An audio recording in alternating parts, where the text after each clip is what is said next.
Alhamdulillahi Rabbil Alamin, wassalatu wassalamu ala ashrafil mursalin Sayyidina Muhammadin wa ala alihi wa sahbihi ajma'in.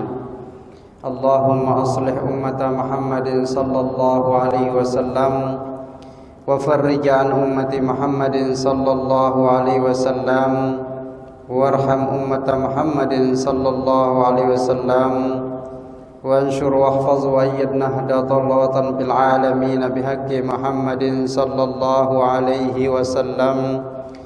وقال الله تعالى في قرآنه العظيم: أعوذ بالله من الشيطان الرجيم بسم الله الرحمن الرحيم ترجي من تشاء منهن وتؤوي إليك من تشاء ومن ابتغيت ممن عزلت فلا جناح عليك ذلك أدنى أن تقر أعينهن ولا يحزن ويرضين بما آتيتهن كلهن والله يعلم ما في قلوبكم وكان الله عليما حليما.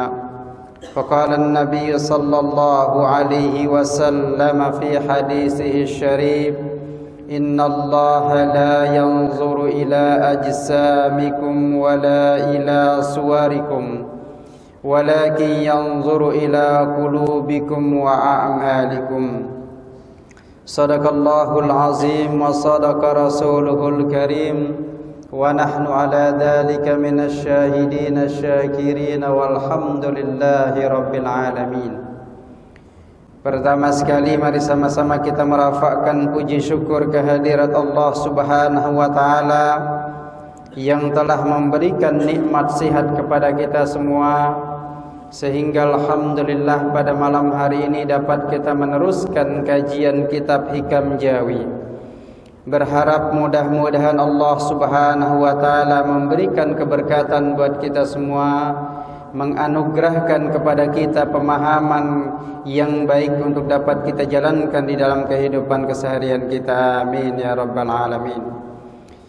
Salawat dan salam kita haturkan kepada junjungan alam Nabi besar Muhammad sallallahu alaihi wasallam yang telah mengajarkan kepada kita bagaimana mendekatkan diri kepada Allah Subhanahu wa taala sedekat mungkin sehingga kita tercatat menjadi hamba Allah al-muttaqin al-muqarrabin. Berharap mudah-mudahan Allah Subhanahu wa taala mempertemukan kita dengan baginda Rasulullah sallallahu alaihi wasallam dan seluruh keluarga beliau serta orang-orang soleh lainnya di kemudian hari. Amin ya rabbal alamin. Qiraatul Fatihah hadiyatan li sayyidina Muhammadin sallallahu alaihi wasallam wa alihi wa ashabihi wa li jami'il muslimin wal muslimat wal mu'minin wal mu'minat al ahya'i minhum wal amwat wa khassatan li muallif hadzal kitab Asy-Syaikh Tajuddin bin Athaillah As-Sakandari. Al-Fatihah. A'udzu billahi minasy syaithanir rajim. Bismillahirrahmanirrahim. Alhamdulillahi Rabbil Alamin Ar-Rahmanir Rahim Maliki Yawmiddin Iyyaka na'budu wa iyyaka nasta'in Ihdinas siratal mustaqim Siratal ladzina an'amta 'alaihim ghairil maghdubi 'alaihim waladdallin. Mari kita sama-sama mentajdid atau memperbaharui niat kita hadir di tempat ini. Semoga Allah Subhanahu wa taala mencatat kita sebagai hambanya yang sentiasa menginginkan dekat dengannya, serta kita perbaharui pula niat i'tikaf kita di dalam masjid ini. Semoga apa yang kita lakukan Allah memberikan keberkatan. Amin ya rabbal alamin. Bismillahirrahmanirrahim. Min alamati mautil qalbi adamul khuzni ala ma fatak. Adamul huzni ala ma fataka minal muwafiqati wa tarkun nadami ala ma fa'altahu min wujudiz zallati. Setengah daripada alamat mati hati itu ketiadaan duka cita atas luputnya akan dikau daripada segala perbuatan baik yang sudah kita lakukan, dan tiada menyesal terhadap apa-apa yang sudah kita lakukan, yakni perbuatan maksiat kepada Azza wa Jalla. Dalam ungkapan ini ada dua hal yang mesti kita pahami, bahwa Allah Subhanahu wa taala menciptakan hati buat kita semua. Maka manusia ini secara umum dapat dibahagi menjadi dua. Ada mukawwinat minal jism, tersusun dari jasad badan kita. Yang kedua mukawwinat minal rohani, tersusun dari rohani yang kita miliki. Kedua-dua ini saling mempengaruhi. Di dalam sebuah kitab Ihya Ulumuddin, Syekh Imam Al-Ghazali mengatakan bahwa ada 4 hal yang mesti diperhatikan kalau seseorang ini mau dikatakan dia sebagai makhluk Allah yang muqarrabin, yang dekat dengan Allah. Yang pertama sekali adalah mesti diperhatikan nafsu yang Allah berikan kepada kita. Adakah peranan nafsu ini untuk membaiki hubungan kita dengan Allah atau tidak? Selama ini mungkin kita memiliki gambaran bahwa nafsu ini semua jahat. Coba dapat dibayangkan kalau nafsu kita tidak ada, maka apa jadinya kehidupan kita? Saya kira tidak akan terasa nyaman hidup kalau kita tidak punya nafsu. Nafsul akal tidak ada, nafsu makan kita tidak ada, apa yang terjadi? Maka badan kita akan menjadi kurus. Nafsu marah tidak ada. Ketika anak kita berbuat salah, tidak ada keinginan untuk marah, berarti anak kita akan menjadi salah. Jadi nafsu-nafsu ini dapat dikumpulkan menjadi nafsu yang dapat menjadi media untuk mendekatkan diri kepada Allah, dan ada nafsu yang dapat mencelakakan kita daripada hubungan kita kepada Allah Subhanahu wa taala. Nah, yang diinginkan dalam hubung kaitnya ini, hati ini, adalah bagaimana nafsu menjadi kendaraan atau media yang dapat digunakan untuk semakin akrab, makin dekat dengan Allah Subhanahu wa taala. Karena nafsu inilah maka badan kita menjadi sehat. Karena ada keinginan makan, ada keinginan tidur, ada keinginan minum, ada keinginan riyadhah dengan adanya nafsu. Maka nafsu ini untuk badan kita jismi tadi sebagai media, atau boleh dikatakan Imam Ghazali mengistilahkan sebagai hambanya. Sebagai hamba sahya badan kita adalah nafsu. Oke. Badan yang kuat tentunya dihasilkan melalui proses nafsu kita yang baik. Maka di dalam sebuah hadis baginda Rasulullah sallallahu alaihi wasallam sebagai wasiat kepada Ali bin Abi Thalib, beliau mengatakan, "Ya Ali, wahai Ali, ketahuilah bahwa ketika engkau memakan makanan halal," ini kan proses nafsu tadi, "maka dia akan sofa dinuhu, dia dapat membersihkan agama kita. Raqqa qalbahu, dapat melunakkan hati yang keras." Makanan halal, makanan dihasilkan dapat masuk ke dalam tubuh kita karena kita memiliki nafsu makan. Maka nafsu ini mesti diarahkan menguatkan badan. Badan yang kita miliki, jasad yang kita miliki, yang Allah anugerahkan kepada kita yang berbeza-beza ini, ada yang terlihat jasadnya handsome, ada yang sedikit kurang, ada yang kurang sekali. Tapi semua ini Allah ingin menunjukkan kekuasaan, kehebatannya dengan menciptakan yang beragam bentuk manusia. yang beragam rupa manusia, yang ada yang putih, ada yang hitam, ada yang setengah putih, ada yang setengah hitam. Allah menciptakan ini dengan fihi hikamun, fihi hikmah. Badan ini kemudian tadi sudah menjadikan nafsu sebagai kendaraan, sebagai media untuk lebih dekat pada Allah Subhanahu wa taala. Maka jasad manusia ini merupakan kendaraan, media untuk akal. Media untuk akal. Jadi kalau jasad kita baik, maka akal kita pula akan baik. Itulah yang dikenal dengan sebuah konsep kata hikmah, fil jismis salim, al aqlus salim fil jismis salim. Akal yang sehat, akal yang sempurna, akal yang baik akan sangat tergantung kepada badan yang sehat, badan yang baik. Badan yang sehat, badan yang baik akan sangat tergantung dari makanan dan minuman yang baik dan halal. Nah, semua jadi prosesnya proses dari nafsu, keinginan untuk makan makanan yang halal, yang baik, yang thayyib, maka menghasilkan badan yang baik. Badan yang baik akan menghasilkan akal pikiran yang baik. Nah, dapat kita lihat dulu. Kalau makanannya tidak baik, minumannya tidak baik, maka akan menghasilkan badan yang tidak baik. Jika badan yang dihasilkan tidak baik, tidak bersih, tidak sehat, maka secara automatically akal pikirannya pun akan kotor dan akan tidak sehat. Mengapa demikian? Maka akal ini akan menjadi satu media juga dengan yang lebih tinggi lagi. Itulah yang kita kenal dengan hati. Jadi hati akan menghasilkan hati yang baik dari proses akal yang baik. Orang tidak akan memperoleh hatinya bersih kalau akalnya masih kotor. Jadi hati ini akan menjadi bersih, qalbun salim, kalau akalnya sudah difungsikan.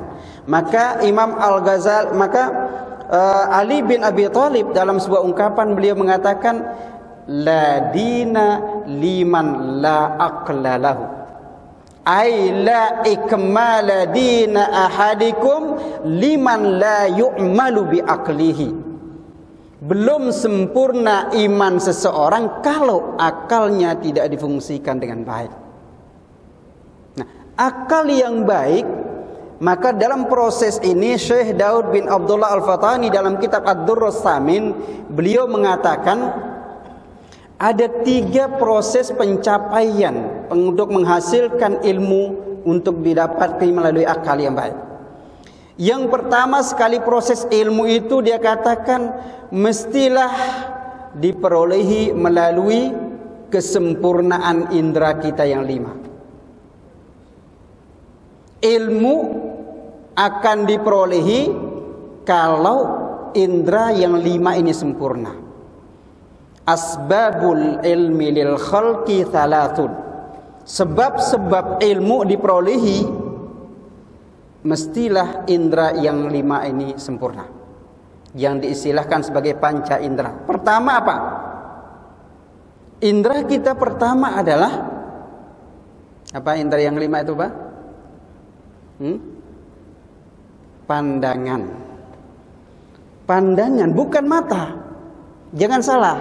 Pandangan yang baik, yang diarahkan kepada yang positif, yang sesuai dengan syariat Allah akan menghasilkan ilmu yang baik.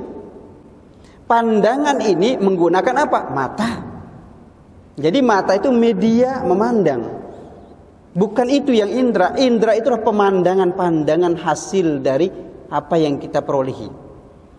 Karena itu Abu Lais mengatakan di dalam kitab Mukasyafatul Qulub yang dikutip oleh Syekh Imam Al-Ghazali, antara yang mesti dijaga di dalam berbuat taat itu adalah pandangan. Bahkan Rasulullah SAW sangat kuat menjelaskan bagaimana kita coba memelihara pandangan kita. Yang kedua, pendengaran. Telinga hasilnya mendengar sesuatu. pendengaran yang kita dengar ini mestilah kalimat-kalimat thayyibah, qiraatul Quran, bacaan-bacaan nasihat, sehingga yang dihasilkan oleh akal kita nanti akan menjadi baik. Pandangan kita baik, disimpan oleh akal kita. Ya. Pendengaran yang baik disaving pula oleh akal kita. Akal ini fungsinya mencerap, menerima semua apa yang dihasilkan oleh pandangan, oleh pendengaran. Kemudian dengan di dalam pikiran ini dia kemudian mengolahnya, mencoba melihat mana yang baik dari hasil pendengaran dan penglihatan itu. Yang kedua. Yang ketiga, penjabat. Yang kita pegang itu rasa. Yang kita pegang ini bukan penjabat-jabatan, tidak. Penjabat artinya bagaimana kita berusaha kedua tangan ini menghasilkan pegangan-pegangan yang positif, menghasilkan apa yang diperintahkan Allah dan Rasulnya. Yang ketiga. Yang keempat dari panca indera itu adalah apa? Zauk. Perasaan kita. Dengan apa? Medianya lisan, lidah. Maka konsep dalam lidah ini Abu Lais juga mengatakan ihdzar lisanaka, hati-hati dengan lidahmu, karena banyak sekali negara hancur karena omongan lidah. Banyak sekali orang masuk surga nanti bi ghairi hisab bil lisan, dan banyak sekali orang masuk ke dalam neraka bil lisan. Yang kelima adalah penciuman. Jadi mesti kelima-lima ini normal, baik semua. Pandangan baik, pendengaran baik, penjabat baik, penciuman baik, perasa baik, maka itu akan menghasilkan akal yang sempurna. Ketika akal sudah sempurna, maka akal ini akan dijadikan media jua, kendaraan oleh apa? Hati. Jadi muara manusia itu rupanya ke hatinya. Maka Rasulullah sallallahu alaihi wasallam dalam hadis beliau mengatakan istabti qalbak, tanya hatimu. Kadang nalar kita, logik kita boleh dapat berbohong. Wih, ini baik. Dapat berbohong, logik sudah. Tetapi hati ini tidak akan pernah dapat dibohongi. Itu yang diistilahkan sebagai hati kecil manusia, tidak akan dapat dibohongi oleh siapa-siapa. Karena hati inilah yang kemudian diistilahkan dalam ilmu tasawuf sebagai hati nurani. Artinya apa? Hati nurani. Nuraini itu artinya yang memiliki cahaya. Ketika hati ini sudah bersih, lihat. Baginda Rasulullah sallallahu alaihi wasallam di dalam kitab yang sentiasa kita baca, zikir Maulid itu, yanzuru min waraihi kama yanzuru min amamihi. Baginda Rasulullah sallallahu alaihi wasallam karena hatinya sudah bersih, apa yang dilihat oleh di depannya sama persis apa yang dilihat di belakang. Artinya semua kejadian di belakang beliau dapat melihatnya seperti beliau melihat apa yang di depannya. Jadi wajar kalau ada orang-orang atau ulama wali Allah yang sudah memiliki hati yang bersih, memiliki pengetahuan berbeza dengan kita-kita yang belum bersih hati kita. Nah, jadi sekarang yang ingin dibincangkan oleh Syekh Tajuddin bin Athaillah Sakandari di sini adalah bagaimana tanda-tanda hati yang tidak bersih. Tapi kenapa saya mulai tadi dari proses itu? Supaya kita pahami struktur bahwa dalam diri kita ini memiliki hubung kait. Mulai dari makanan, membesarkan jasad kita, dari jasad mendapatkan akal yang baik, dari akal yang baik menghasilkan hati yang bersih. Hati bersih itu ibaratnya seperti ini. Kalau ada orang jiran kita melemparkan kotoran lembu ke halaman rumah kita, dan kita mengatakan alhamdulillah jiran saya sudah mengirimkan penyubur tanaman ke halamanku. Hati kita sudah bersih. Tetapi kalau kita marah, bahkan kita ambil kotoran lembu lebih banyak lagi, hati kita belum bersih. Maknanya simbolik. Kalau orang marah dengan kita, kemudian kita membalasi dengan marah, hati kita masih kotor. Kalau orang membenci kita, maka sayangi dia, barulah hati kita bersih. Orang menghina kita, balas dengan senyuman.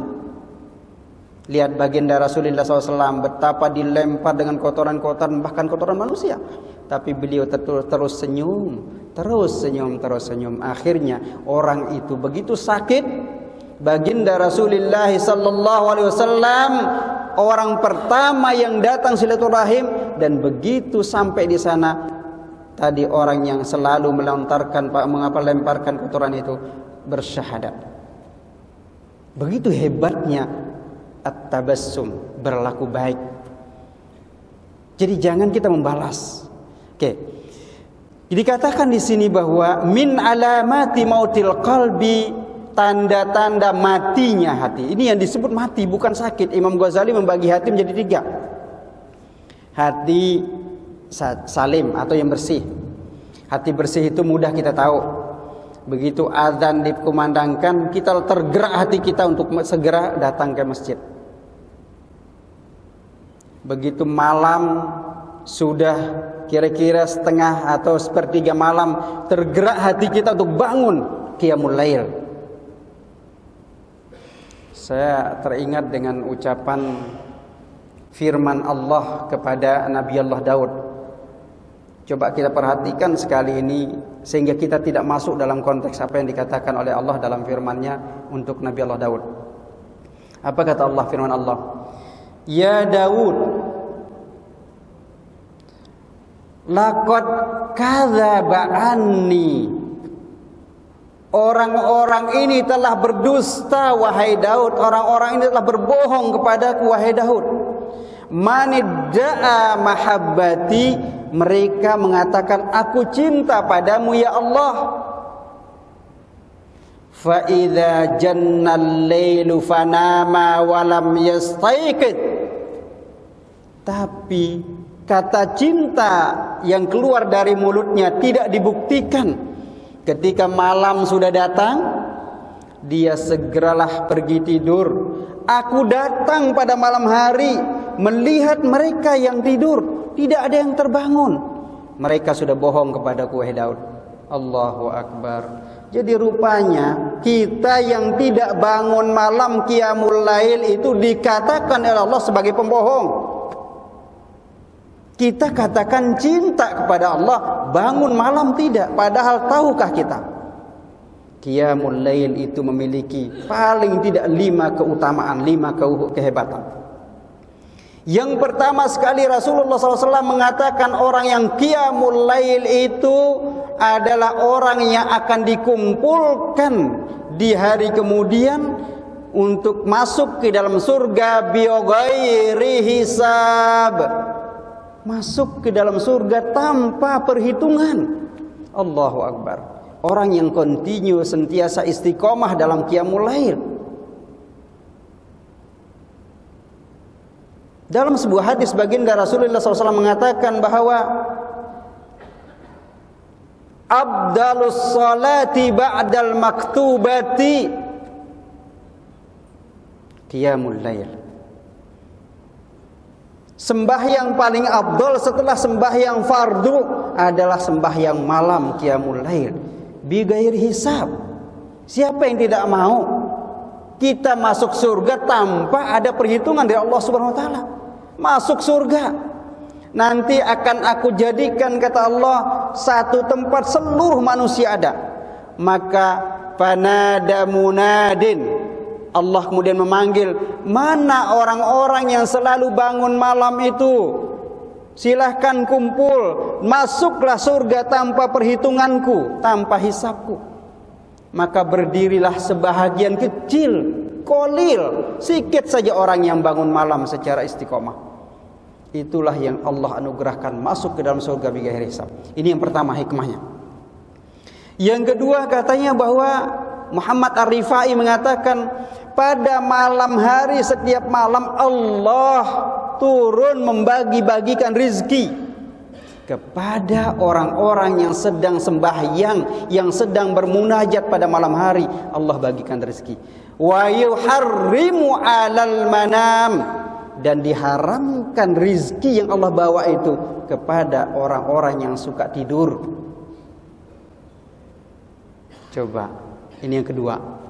Allah bagikan kita dapat malam hari kalau kita bangun. Yang ketiga, ketika kita sembahyang malam, Allah utus kedua bidadari menemani kita samping kiri dan kanan senantiasa hingga pagi. Coba, gimana kita nggak nikmat? Kalau kita mau bangun malam, jangan lupa bangunkan istri kita, bangunkan anak kita. Mari kita sembahyang bersama. Sehingga bidadari itu bukan hanya yang Allah utus saja, istri kita pun bidadari yang menemani kita di dalam sembahyang malam, sehingga masuklah ke surga bersama-sama. Allahu Akbar. Begitu mulianya Qiyamul Lail. Orang yang bersih hatinya adalah ini tanda-tandanya Qiyamul Lail, qaim fil lail. Dan di dalam hadis yang terakhir sekali baginda Rasulullah SAW mengatakan, Ashrafu ummati yaumal qiyamah hamlatul Qur'an wa sahibu qiyamil lail. Umatku yang paling mulia di hari kiamat nanti adalah para penghafaz Al-Quran, para pengkaji Al-Quran, para pengamal Al-Quran, hamlatul Quran. Ini dihitung bagi umat yang paling mulia di sisi Allah SWT. Kita mungkin tidak menghafaz Al-Quran, mungkin kita belum mengamalkan Al-Quran, mungkin kita belum mengkaji Al-Quran. Tapi yang kedua mungkin dapat kita, orang yang sentiasa qiyamul lail, Allah masukkan kita ke dalam umat paling mulia di sisi Allah Subhanahu wa taala. Itu sudah berapa tuh hikmahnya tuh? 4. Satu lagi. Udah 5. 4 atau 5? Ada yang 5, ada yang 4. Mana saja? Yang satu lagi. Yang last sekali, sembahyang malam ini adalah dawa fil jism, sebagai obat menyehatkan badan kita. Kita sering merasakan bahwa bangun malam kok kita malas ngaleh.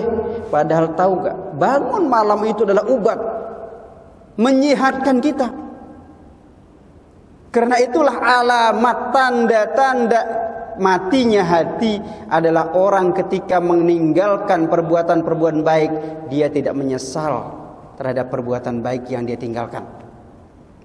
Yang pertama. Yang kedua, tanda orang yang hatinya mati adalah ketika melakukan perbuatan dosa, maksiat, dia tidak merasa bersalah. Ini di zaman sekarang sudah banyak orang seperti itu. Dia melakukan dosa, dia tidak merasa bersalah bahwa melakukan dosa. Bahkan dia merasa bangga.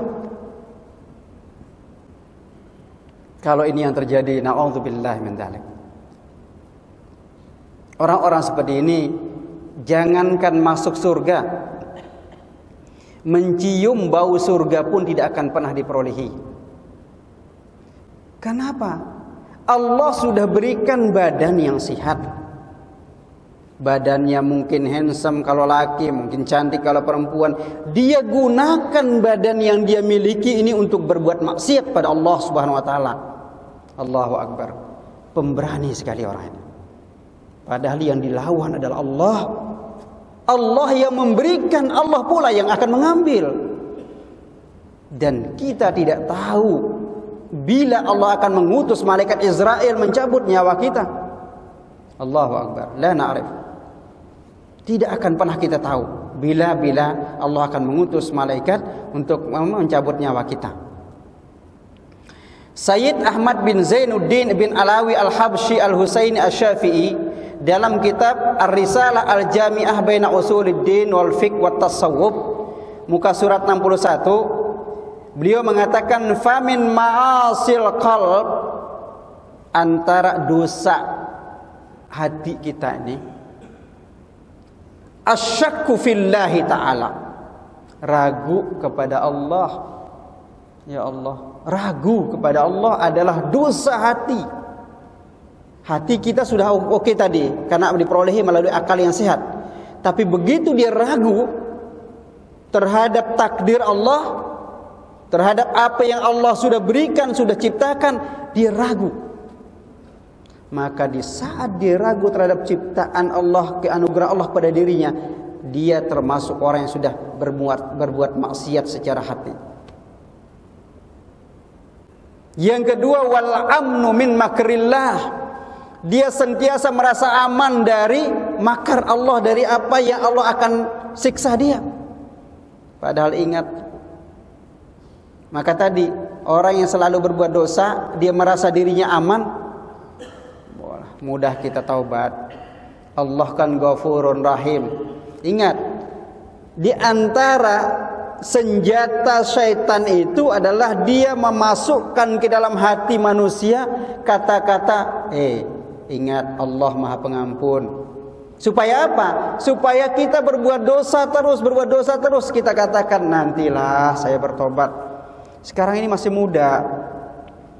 Harus nanti kalau sudah tua baru bertobat. Siapa yang menjamin hidup kita sampai kepada usia tua? La ahad.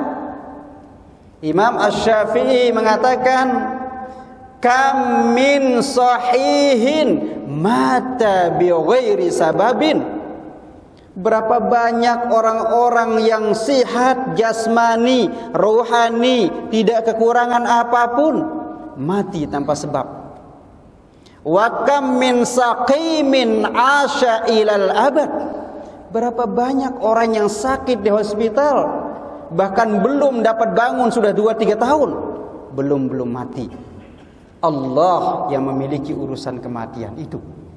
Karena itu jangan pernah menangguh-nangguhkan yang namanya taubat pada Allah, karena kita tidak tahu bila Allah akan mengutus malaikat Israel menjumpai kita.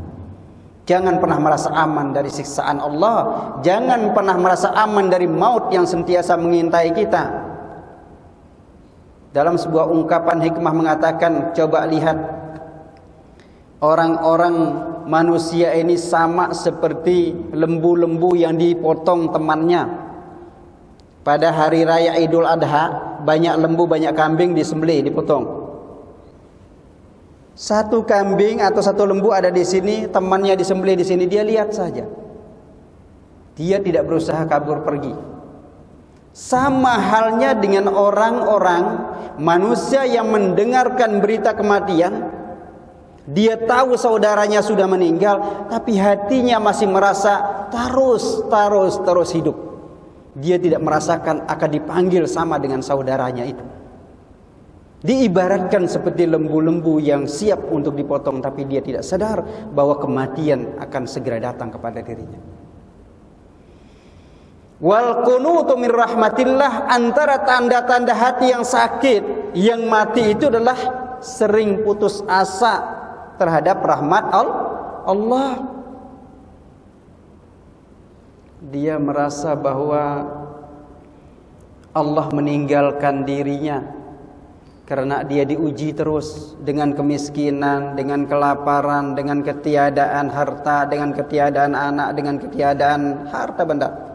Dia merasa Allah meninggalkan dirinya. Ada lagi satu kumpulan orang diberikan kekayaan, diberikan semua diberikan Allah. Dan orang ini lagi merasa bahwa Allah sayang pada dirinya, padahal dia tidak pernah sembahyang, tidak pernah puasa, tidak pernah berzakat, sedekah. Ingat, kumpulan orang ini bukan disayang Allah, ini istidraj. Allah berikan kekayaan walaupun dia terus berbuat maksiat. Ingat, azab Allah semakin besar untukmu. Orang yang ini tadi yang merasa dirinya terus sedih, tapi juga dia merasakan Allah tidak menyayangi dia. Ingat, azab Allah kepadamu juga ada. Karena engkau tidak merasakan bahwa Allah Maha Pengasih. Jadi sikap kita baik Allah berikan kekayaan atau Allah menguji kita dengan kemiskinan, rasakan itu semua ja'a minallah. Ketika kekayaan itu datang, jangan lupa syakara, bersyukur. Ketika kemiskinan, kepapaan datang kepada kita, jangan lupa bisabar. Dua hal ini kata Rasulullah SAW, ajibtu li amril mu'min, aku heran kepada perkara orang-orang mukmin. Ketika diberikan anugerah kesehatan, kenikmatan, dia bersyukur, dapat pahala.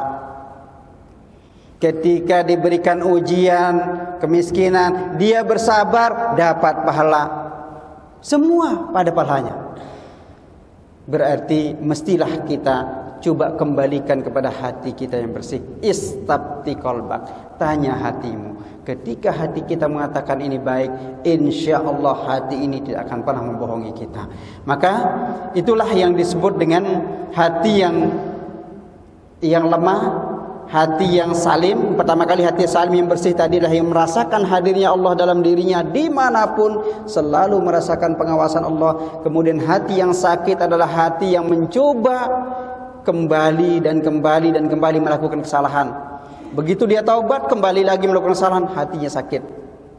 Antara hati sakit adalah ketika dia meninggalkan perbuatan baik, dia tidak merasa bahwa perbuatan yang baik itu adalah sesuatu yang hilang. Maka sembahyang malam, kalau kita sudah terbiasa, jangan pernah tinggalkan. Kalau belum biasa, mari dari sekarang kita coba, karena hikmahnya amat banyak. Wada' busolihin, lupa satu lagi tadi hikmahnya. Sembahyang malam itu adalah menjadikan orang-orang soleh dengan sembahyang malam. Jadi kalau kita sembahyang malam, Allah sudah menandai kita sebagai hamba Allah yang soleh. Inilah yang nanti akan dikumpulkan oleh Allah sebagai orang-orang yang diberikan hak untuk masuk surga bighairi hisab. Mudah-mudahan Allah Subhanahu wa taala memberikan kepada kita semua dapat masuk surga bighairi hisab, dan juga paling utama adalah membersihkan hati kita dari makrullah, dari merasa syak terhadap Allah, dari merasa aman terhadap Allah, dari merasa al-qunut min rahmatillah, dan juga dari rasa takbur kepada Allah Subhanahu wa taala. A'udzubillahi minasyaitonir rajim. Bismillahirrahmanirrahim. Alhamdulillahi rabbil alamin, hamdan yuafi ni'amahu wa yukafi'u mazidah. Allahumma ya rabbana taqabbal minna innaka antas samiul alim wa tub alaina innaka antat tawwabur rahim. Allahumma inna nas'aluka bika an tusalli wa tusallim ala sayyidina Muhammadin wa ala sa'iril anbiya'i wal mursalin wa ala alihim wa sahbihim ajma'in, wa an tu'ammira nahdatal watani wa nahdatal banati bi furu'ihima ila yaumiddin, wa an tansurana wa tabtaha alaina wa tarzuqana wa tahfazana wa taghfir lana wa li jami'il muslimin. Ya Allah ya Hayyu ya Qayyum la ilaha illa anta subhana rabbika rabbil izzati amma yasifun wa salamun alal mursalin walhamdulillahi rabbil alamin. Assalamu alaikum warahmatullahi wabarakatuh.